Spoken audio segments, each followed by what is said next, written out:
नमस्कार दोस्तों, आज मैं आपको बृहस्पतिवार व्रत की कथा सुनाने जा रही हूँ। प्रेम से बोलिए बृहस्पति देव की जय हो, विष्णु भगवान की जय हो।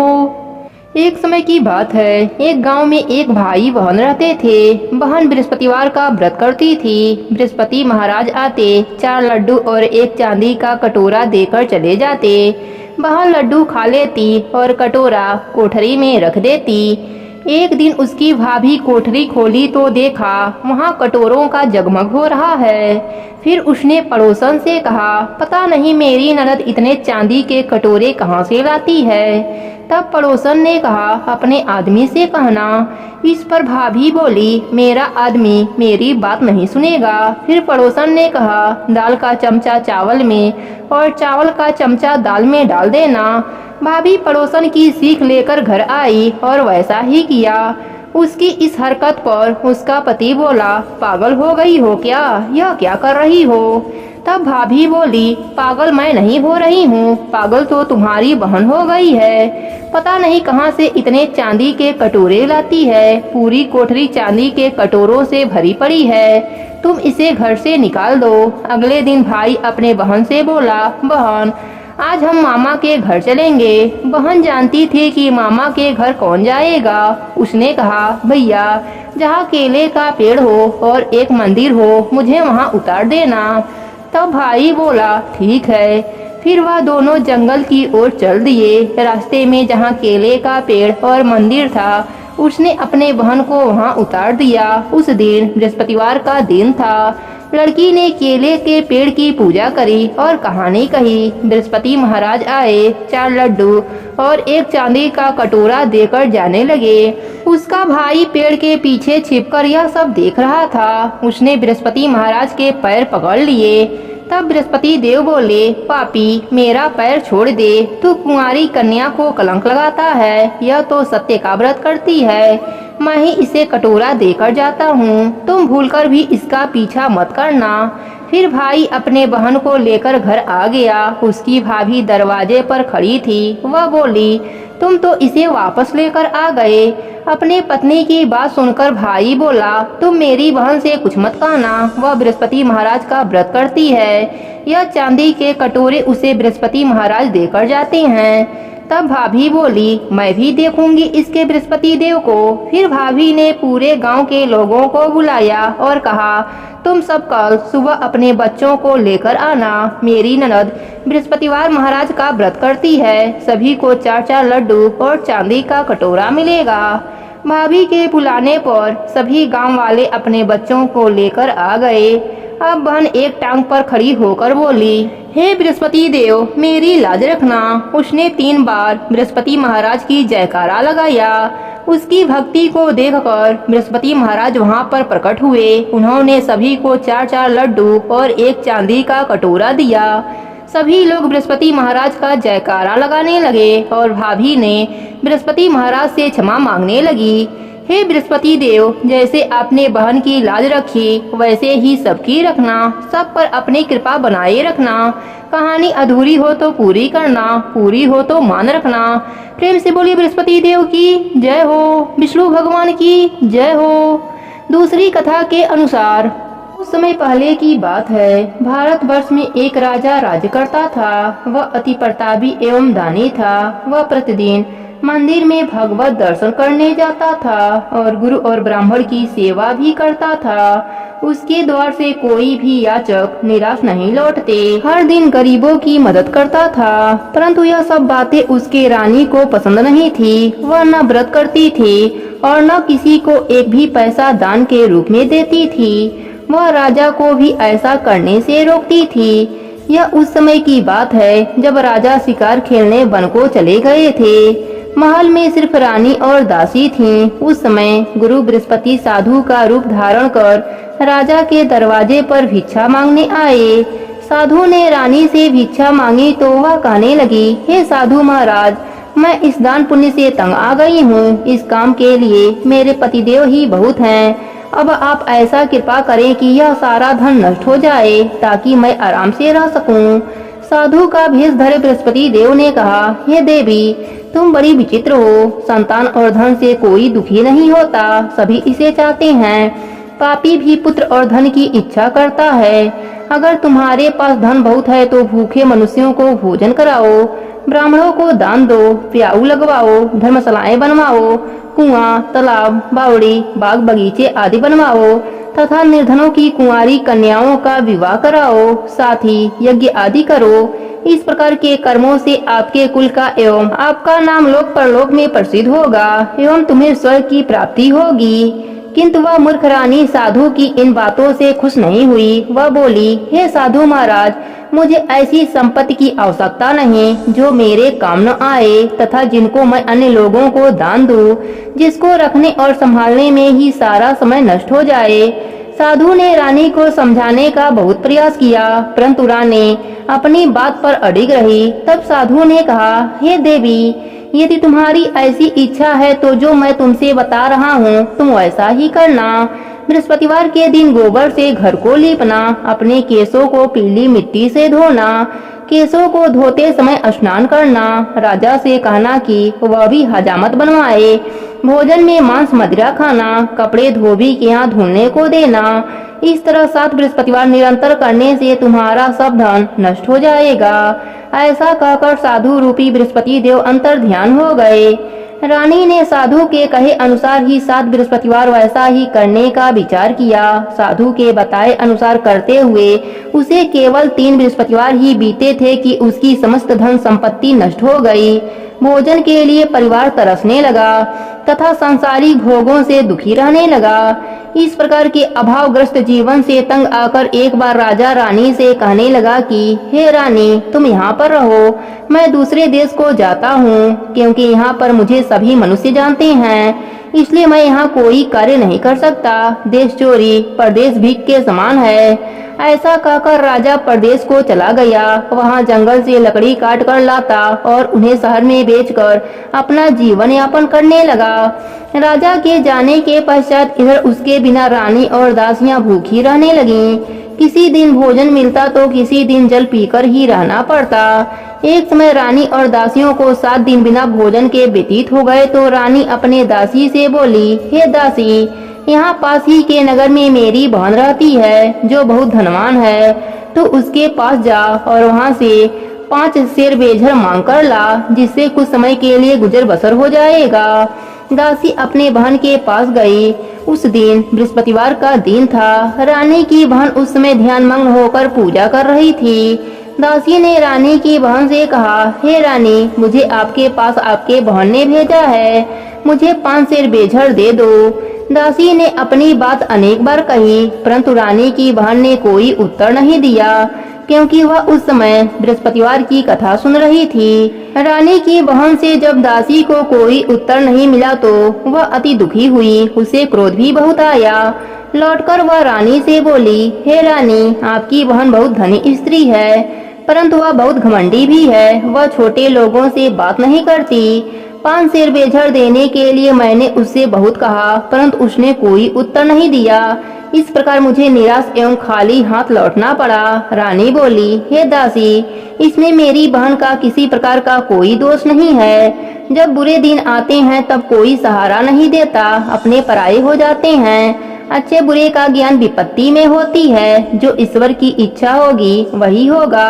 यह सब हमारे भाग्य का दोष है। उधर पूजा समाप्त होने के पश्चात रानी की बहन ने सोचा कि मेरी बहन की दासी आई थी, परंतु मैंने उसे कोई उत्तर नहीं दिया, इससे वह बहुत दुखी हुई होगी। कथा सुनकर तथा विष्णु भगवान का प्रसाद ग्रहण कर वह अपने बहन के घर गई तथा बोली, हे बहन, मैं बृहस्पतिवार का व्रत कर रही थी, तुम्हारी दासी आई, परंतु कथा समाप्त होने से पूर्व न उठते हैं न बोलते हैं, इसलिए मैं नहीं बोली। बताओ दासी किस कार्य से मेरे पास आई थी? रानी बोली, बहन, हमारे घर अनाज नहीं था तथा राजा प्रदेश गए हुए हैं। वैसे तुझसे कोई बात छिपी नहीं है, इस कारण मैंने दासी को तुम्हारे पास 5 शेर बेझर लेने के लिए भेजा था।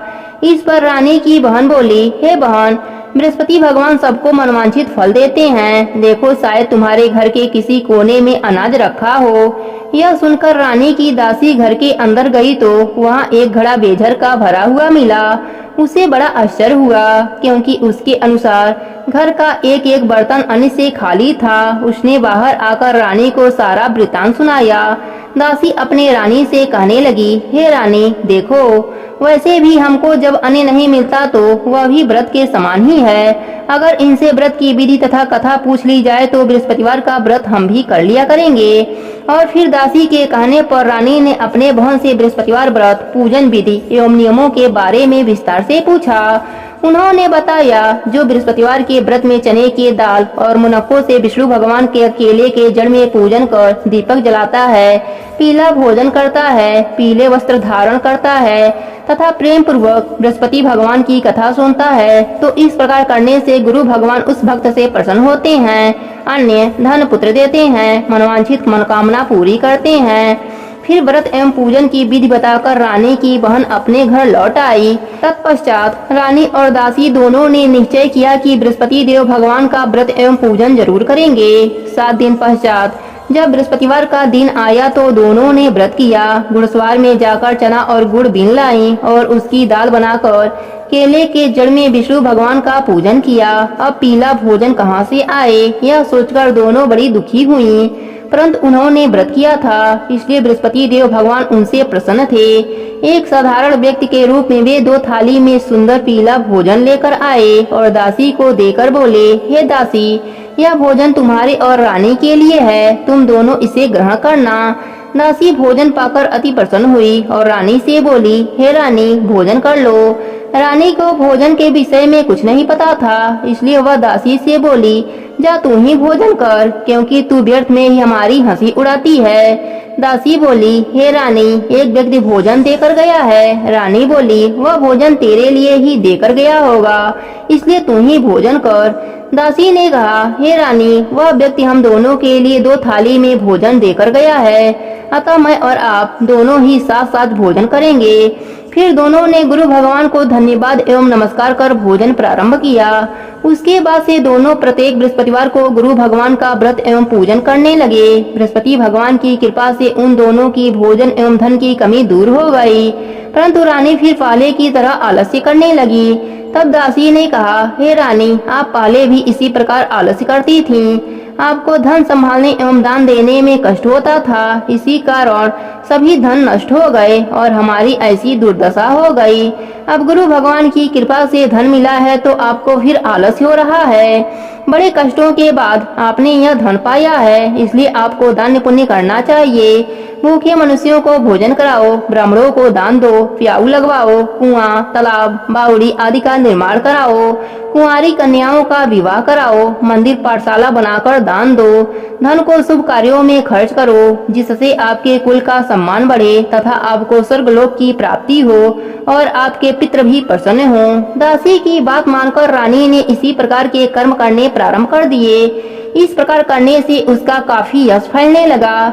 कुछ दिनों के बाद एक दिन रानी और दासी आपस में विचार करने लगी कि न जाने राजा किस दशा में होंगे, उनकी कोई खोज खबर नहीं है। रानी राजा की खबर न पाकर उदास रहने लगी। गुरु भगवान से उन्होंने प्रार्थना की और भगवान ने रात्रि में राजा को सपने में दर्शन देकर कहा, हे राजा, उठ, तेरी रानी तुझको याद करती है, अब अपने देश को लौट जा। राजा प्रातः काल उठा। वह सोचने लगा कि मैं किस प्रकार रानी के पास खाली हाथ जाऊंगा। मेरे पास तो कुछ भी नहीं, स्त्री जाति खाने और पहनने के ही साथी होती हैं। पर प्रभु की आज्ञा मानकर वह अपने नगर को चलने को तैयार हुआ। परदेश में राजा बहुत दुखी रहने लगा। प्रतिदिन जंगल में लकड़ी बीनकर लाता और उसे शहर में बेचकर अपने दुखी जीवन को बड़ी कठिनाइयों से व्यतीत करता था। एक दिन राजा दुखी होकर अपने पुरानों दिनों को याद करके रोने लगा। उस जंगल में बृहस्पति देव एक साधु का रूप धारण करके आए और राजा से बोले, हे लकड़ियारे, तुम इस बिरयान जंगल में किस चिंता में बैठे हो, मुझे बताओ।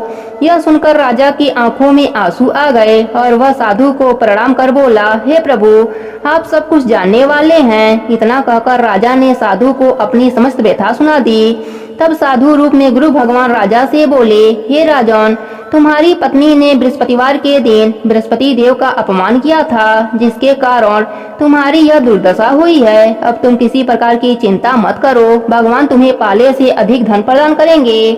देखो, तुम्हारी पत्नी ने बृहस्पतिवार का व्रत प्रारंभ कर दिया है। अब तुम भी बृहस्पतिवार का व्रत करके चने की दाल व गुड़ जल के लोटे में डालकर केले का पूजन करो, फिर कथा कहो या सुनो, भगवान तुम्हारी सभी इच्छाओं को पूरा करेंगे। साधु के वचन सुनकर राजा बोला, हे प्रभु, मुझे लकड़ी बेचने के पश्चात इतना धन भी नहीं बचता कि भोजन करने के उपरांत कुछ भी बचा सकूं। मैंने रात्रि में अपने पत्नी को व्याकुल एवं व्यथित देखा है। मेरे पास कोई साधन नहीं जिससे उसका समाचार भी जान सकूं। इसके अतिरिक्त मैं बृहस्पति देव की कथा भी नहीं जानता हूँ, जिसे कहकर या सुनकर मैं व्रत धारण कर भगवान बृहस्पति देव का पूजन कर सकूं। साधु ने कहा, हे राजा, तुम किसी बात की चिंता न करो। बृहस्पतिवार के दिन तुम नित्य की भांति लकड़ियां लेकर शहर में जाओ। तुम्हें रोज से दुगुना धन प्राप्त होगा, जिससे तुम भली भांति भोजन कर लोगे तथा गुड़ एवं चने का प्रसाद खरीद कर बृहस्पति देव का पूजा भी कर सकते हो। बृहस्पतिवार की कहानी इस प्रकार है। प्राचीन समय में एक बहुत ही निर्धन ब्राह्मण रहता था। उसका कोई संतान नहीं था। ब्राह्मण नित्य पूजा पाठ करता। वह स्वभाव से दयालु एवं धार्मिक विचारों वाला व्यक्ति था, परंतु उसकी पत्नी बहुत मालिनता के साथ रहती थी। वह न तो स्नान करती थी और न ठीक से कार्य करती। अपनी पत्नी की ऐसी आदत के कारण ब्राह्मण देवता बहुत दुखी रहते थे। वह अपने पत्नी को बहुत समझाते, किंतु उसका कोई परिणाम न निकलता। भगवान की कृपा से ब्राह्मण की स्त्री की कन्या उत्पन्न हुई। वह कन्या ब्राह्मण के घर में बड़ी होने लगी। वह बालिका प्रातः काल ही स्नान करके विष्णु भगवान का जप करती, बृहस्पतिवार का व्रत भी करने लगी। पूजा पाठ समाप्त कर पाठशाला जाती तो अपनी मुट्ठी में जौ भर कर ले जाती और पाठशाला जाने के रास्ते में डालती जाती। भगवान बृहस्पति देव की कृपा से वही जौ सोने के हो जाते तो लौटते समय उनको बीनकर घर ले आती। एक दिन वह बालिका सूप में उन सोने के जौ को फटक कर साफ कर रही थी। तभी उसकी माँ ने उसे देखा और कहा, बेटी, सोने के जौ को फटकने के लिए सूप भी सोना का होना चाहिए। दूसरे दिन बृहस्पतिवार का दिन था। कन्या ने व्रत रखा और भगवान बृहस्पति देव से प्रार्थना करने लगी। उसने कहा, हे प्रभु, यदि मैंने सच्चे मन से श्रद्धा पूर्वक आपका पूजन एवं व्रत किया है तो कृपया मुझे सोने का सूप दीजिए। बृहस्पति देव ने उसकी प्रार्थना स्वीकार कर लिया। नित्य की भांति वह कन्या जौ फैलाती हुई पाठशाला चली गई। पाठशाला से लौटकर जब वह जौ बीन रही थी तो बृहस्पति भगवान की कृपा से उसे सोने का सूप प्राप्त हुआ। उस सोने के सूप को वह घर ले आई और उसमें जौ साफ करने लगी, परंतु उसकी माँ का आचरण वैसा ही रहा। एक दिन वह कन्या सोने के सूप में जौ को फटक रही थी। उसी समय अचानक उस नगर का राजकुमार वहां से होकर निकला। कन्या के रूप एवं कार्य को देखकर राजकुमार कन्या पर मोहित हो गया। राजमहल लौटकर राजकुमार अन्न और जल त्याग कर उदास होकर लेट गया। राजा को जब अपने पुत्र द्वारा जल और अन्न त्यागने का समाचार ज्ञात हुआ तो अपने मंत्रियों के साथ वह राजकुमार के पास गए और बोले, हे बेटा, तुम्हें किस बात का दुख है? किसी ने तुम्हारा अपमान किया है अथवा कोई और कारण है? मुझे बताओ, मैं वही करूँगा जिससे तुम प्रसन्न हो जाओ। राजकुमार ने अपने पिता की बातें सुनकर बोला, आपकी कृपा से मुझे किसी प्रकार का कष्ट नहीं है। किसी ने मेरा अपमान भी नहीं किया है, परंतु मैं उस कन्या के साथ विवाह करना चाहता हूँ जो सोने के सूप में जौ फटक रही थी। यह सुनकर राजा आश्चर्य में पड़ गया और बोला, हे राजकुमार, इस प्रकार की कन्या का पता तुम लगाओ, मैं तुम्हारा विवाह उसके साथ अवश्य ही कर दूंगा। तब राजकुमार ने प्रसन्न होकर राजा को उस ब्राह्मण कन्या का घर का पता बताया। राजा के आदेश पर मंत्री उस कन्या के घर गए और राजा का आदेश ब्राह्मण को कह सुनाया। कुछ ही दिन बाद ब्राह्मण कन्या का विवाह राजकुमार के साथ हो गया। घर से कन्या के विदा होते ही उस ब्राह्मण के घर में पहले की तरह निर्धनता वास करने लगी। अब भोजन के लिए अनाज बड़ी मुश्किल से मिलता था। एक दिन दुखी होकर ब्राह्मण देवता अपनी बेटी से मिलने गए। बेटी पिता की ऐसी अवस्था देखकर अत्यंत दुखी हुई और उसने अपने माँ का समाचार पूछा। ब्राह्मण ने पुत्री को सभी हाल कह सुनाया। पुत्री ने अपने पिता को बहुत सा धन देकर विदा कर दिया। इस प्रकार ब्राह्मण का कुछ समय सुखपूर्वक व्यतीत हुआ, लेकिन धन समाप्त होने के बाद स्थिति पहले की तरह हो गई। ब्राह्मण फिर अपने पुत्री के यहाँ गया और उससे सभी हाल कह सुनाया। पुत्री बोली, हे पिताजी, आप अपने साथ माताजी को यहाँ लाओ, मैं उन्हें यह विधि बता दूंगी जिससे दरिद्रता दूर हो जाए। ब्राह्मण देवता अपनी पत्नी के साथ लेकर राजमहल अपने पुत्री के पास पहुँचे तो पुत्री अपने माँ को समझाने लगी, हे माँ, तुम सुबह उठकर सर्वप्रथम स्नान आदि करके भगवान विष्णु का पूजन किया करो तो सब निर्धनता दूर हो जाएगी। परंतु उसकी माँ ने उसकी एक न मानी। वह सुबह उठकर सर्वप्रथम अपने पुत्री का बचा हुआ जूठन खा लेती थी। एक दिन उसकी बेटी को अपने माँ पर बहुत गुस्सा आया। उसने एक रात एक कोठरी से सारा सामान निकालकर अपने माँ को उसमें बंद कर दिया। प्रातः कोठरी से अपनी माँ को निकालकर तथा स्नान आदि करा के पूजा पाठ करवाया तो उसकी माँ की बुद्धि ठीक हो गई।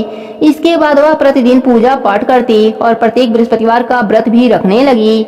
इस व्रत के प्रभाव से उसकी माँ भी अत्यंत धनवान तथा पुत्रवती हो गई और बृहस्पति देवता की कृपा से वृद्धा अवस्था में मृत को प्राप्त कर स्वर्गलोक को गई। वह ब्राह्मण भी सुख पूर्वक इस लोक का सुख भोग कर स्वर्गलोक को प्राप्त हुआ। इस प्रकार कहानी कहकर साधु देवता वहाँ से अंतर ध्यान हो गए। धीरे धीरे समय बीत गया तथा बृहस्पतिवार का दिन आ गया। लकड़ीहारा रूपी राजा जंगल से लकड़ी काटकर किसी शहर में बेचने गया।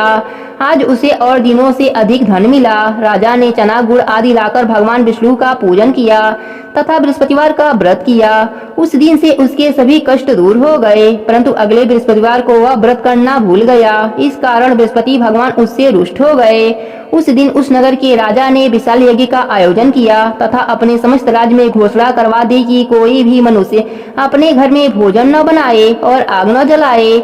सब लोग मेरे यहाँ भोजन करने आए। इस आज्ञा को जो नहीं मानेगा उसको सूली पर लटका दिया जाएगा। राजा के आज्ञा अनुसार राज्य के सभी निवासी राजा के भोज में सम्मिलित होने गए, परंतु लकड़ीहारा कुछ विलंब से पहुंचा, इसलिए राजा उसको भोजन कराने अपने महल में ले गए। जब राजा लकड़ीहारे को भोजन करा रहे थे तो रानी की दृष्टि उस खूंटी पर पड़ी जिस पर उनका 9 लखा हार टंगा हुआ था। उसे हार खूंटी पर लटका नहीं दिखाई दिया। रानी को निश्चय हो गया कि मेरा हार इस लकड़ीहारे ने चुरा लिया है। उसी समय रानी की जिद पर राजा ने सैनिक बुलाकर लकड़ीहारे को जेल में डलवा दिया। जेल खाने में बंद हुआ लकड़ीहारा बहुत दुखी होकर विचार करने लगा, न जाने कौन से पूर्व जन्म के कुकर्म से मुझे यह दुख प्राप्त हुआ है। जेल में बंद लकड़ीहारा भगवान बृहस्पति देव को याद करने लगा। तत्काल बृहस्पति देव साधु के रूप में प्रकट हो गए और उसकी दशा देखकर कहने लगे, अरे मूर्ख, तू बृहस्पतिवार को बृहस्पति देव की कथा एवं व्रत करना भूल गया, इसी कारण तुझे दुख प्राप्त हुआ है। अब तू किसी प्रकार की चिंता मत कर। बृहस्पतिवार के दिन जेल खाने के दरवाजे पर तुझे 4 पैसे पड़े मिलेंगे। तू उन पैसों से प्रसाद मंगाना, भगवान बृहस्पति देव का पूजन करना एवं कथा कहना। कथा का प्रसाद स्वयं भी ग्रहण करना तथा दूसरों को भी खिलाना। इस प्रकार करने से तुम्हारे सभी कष्ट दूर हो जाएंगे। अगले बृहस्पतिवार राजा को जेल के द्वार पर 4 पैसे मिले। राजा ने पूजा का सामान मंगवाकर कथा कही तथा प्रसाद बांटा। उसी रात बृहस्पति देव ने उस नगर के राजा को सपने में दर्शन देकर कहा, हे राजा, तूने जिस आदमी को जेल खाने में बंद रखा है वह निर्दोष है, वह राजा है, उसे छोड़ दो। रानी का 9 लखा हार उसी खूंटी पर टंगा हुआ है। अगर तू ऐसा नहीं करेगा तो मैं तेरे को नष्ट कर दूंगा। राजा सुबह उठा और खूंटी पर हार टंगा देखकर लकड़ीहारे को बुलाकर उससे क्षमा याचना की तथा राजा के योग्य सुंदर वस्त्र आभूषण भेंट कर उसे विदा कर दिया।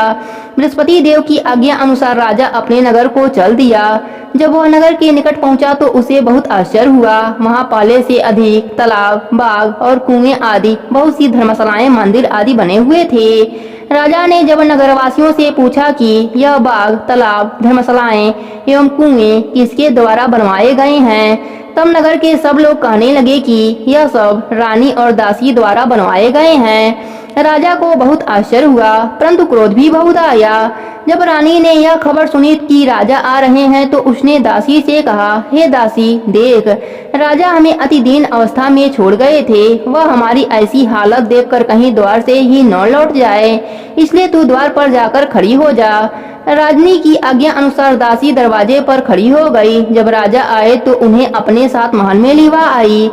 तब राजा ने क्रोध करके अपनी तलवार निकाली तथा रानी से पूछा, बताओ, इतना धन तुम्हें किस प्रकार प्राप्त हुआ है। तब रानी ने बताया कि हमें यह सब धन बृहस्पति देव के व्रत के प्रभाव से प्राप्त हुआ है। अब राजा ने निश्चय किया कि 7 दिन के बाद तो सभी बृहस्पति देव का पूजन करते हैं, परंतु मैं प्रतिदिन दिन में 3 बार कथा कहा करूंगा तथा नित्य व्रत किया करूंगा। अब हर समय राजा के दुपट्टे में चने की दाल बंधी रहती तथा दिन में 3 बार कथा कहता। ऐसे ही एक दिन राजा ने विचार किया कि चलो अपने बहन के यहाँ हो आऊं। ऐसा निश्चय कर राजा घोड़े पर सवार होकर अपने बहन के यहाँ चल दिया। मार्ग में उसने देखा कि कुछ आदमी एक मुर्दे को ले जा रहे हैं। उन्हें रोककर वह कहने लगा, अरे भाइयों, कुछ देर मेरी बृहस्पति देव की कथा सुन लो। वे बोले, लो, हमारा तो आदमी मर गया है, इसकी अपनी कथा की पड़ी है। परंतु कुछ आदमी बोले, अच्छा कहो, हम तुम्हारी कथा भी सुन लेते हैं। राजा ने दाल निकाली और कथा करनी शुरू कर दी। जब कथा आधी हो गई तो मुर्दा हिलने लगा और जब कथा समाप्त हुई तो राम राम करके वह मुर्दा उठ बैठा। राजा आगे चला। उसे चलते ही शाम हो गई। आगे मार्ग में उसे एक किसान खेत में हल चलाता हुआ मिला। राजा उससे बोला, अरे भैया, तुम मेरी बृहस्पतिवार की कथा सुन लो। किसान बोला, जब तक तेरी कथा सुनूंगा तब तक 4 हरैया जोत लूंगा। जाओ भैया, अपनी कथा किसी और को सुनाना। राजा आगे चलने लगा। राजा के हटते ही किसान के बैल फचार खाकर गिर गए और किसान के पेट में बहुत तेज दर्द होने लगा। उसी समय किसान की माँ रोटी लेकर आई। उसने जब यह देखा तो अपने पुत्र से सारा हाल पूछा। बेटे ने सारा हाल बता दिया। किसान की माँ दौड़ी दौड़ी घोड़े पर सवार राजा के पास गई और उनसे बोली, मैं तेरी कथा सुनूंगी, तू अपनी कथा मेरे खेत पर ही चलकर कहना। राजा ने लौटकर किसान के खेत पर जाकर कथा कही, जिसे सुनते ही बैल खड़े हो गए तथा किसान के पेट का दर्द भी बंद हो गया। फिर राजा अपने बहन के घर पहुंचा। बहन ने भाई की खूब आवभगत की। दूसरे दिन सुबह राजा जगा तो उसने देखा कि सब लोग भोजन कर रहे हैं। राजा ने अपने बहन से पूछा कि ऐसा कोई मनुष्य नहीं है जिसने भोजन न किया हो और जो मेरी बृहस्पतिवार की कथा का श्रवण कर ले। तो बहन बोली, हे भैया, यह देश ऐसा ही है। यहाँ के लोग पहले भोजन करते हैं, बाद में कोई अन्य काम करते हैं। अगर पड़ोस में कोई हो तो दिखाती हूँ। ऐसा कहकर बहन चली गई, परंतु उसे कोई भी ऐसी व्यक्ति नहीं मिला जिसने भोजन न किया हो। वह एक कुम्हार के घर गई जिसका लड़का बीमार था। उसे यह भी पता चला कि उसके यहाँ 3 दिन से किसी ने भोजन नहीं किया है। राजा की बहन ने अपने भाई की कथा सुनने के लिए कुम्हार से आग्रह किया तो वह तैयार हो गया। राजा ने जाकर बृहस्पतिवार की कथा कही, जिसको सुनकर कुम्हार का लड़का ठीक हो गया। अब तो राजा की हर ओर प्रशंसा होने लगी। कुछ दिन के बाद एक दिन राजा ने अपने बहन से कहा, हे बहन, मैं अपने घर को जाऊंगा, तुम भी तैयार हो जाओ। राजा की बहन ने अपने सास से अपने भाई के साथ जाने की आज्ञा मांगी। सास बोली, चली जा, परंतु अपने लड़के को यहीं छोड़ जाना, क्योंकि तेरे भाई को कोई संतान नहीं है। बहन ने भाई से कहा, हे भैया, मैं तो चलूंगी, परंतु कोई बालक नहीं जाएगा। राजा ने कहा, जब कोई बालक साथ नहीं चलेगा तब तुम क्या करोगी। दुखी मन से राजा अपने नगर को लौट आया। राजा अपने रानी से बोला, हम निर्वंशी हैं, हमारा मुंह देखना भी धर्म नहीं है। वह उदास होकर बिना भोजन किए सैया पर लेट गया। रानी बोली, हे प्रभु, भगवान बृहस्पति देव हमें सब कुछ दिए हैं, वे हमें संतान भी अवश्य देंगे। उसी रात बृहस्पति देव ने राजा को सपने में दर्शन देकर कहा, हे राजा, उठ, सभी सोच त्याग दे, तेरी रानी गर्भवती है। राजा को यह जानकर अति प्रशंसा हुई। 9वें महीने रानी के गर्भ से एक सुंदर पुत्र रूपी रत्न पैदा हुआ। तब राजा बोला, हे रानी, स्त्री बिना भोजन के रह सकती है। जब मेरी बहन आए तो तुम उससे कुछ मत कहना। रानी ने हाँ कह दिया। और जब राजा की बहन ने यह शुभ समाचार सुना तो वह अति प्रसन्न हुई तथा बधाई लेकर अपने भाई के यहाँ आई। तब रानी ने कहा, घोड़ा चढ़कर नहीं आई, गधा चढ़कर आई।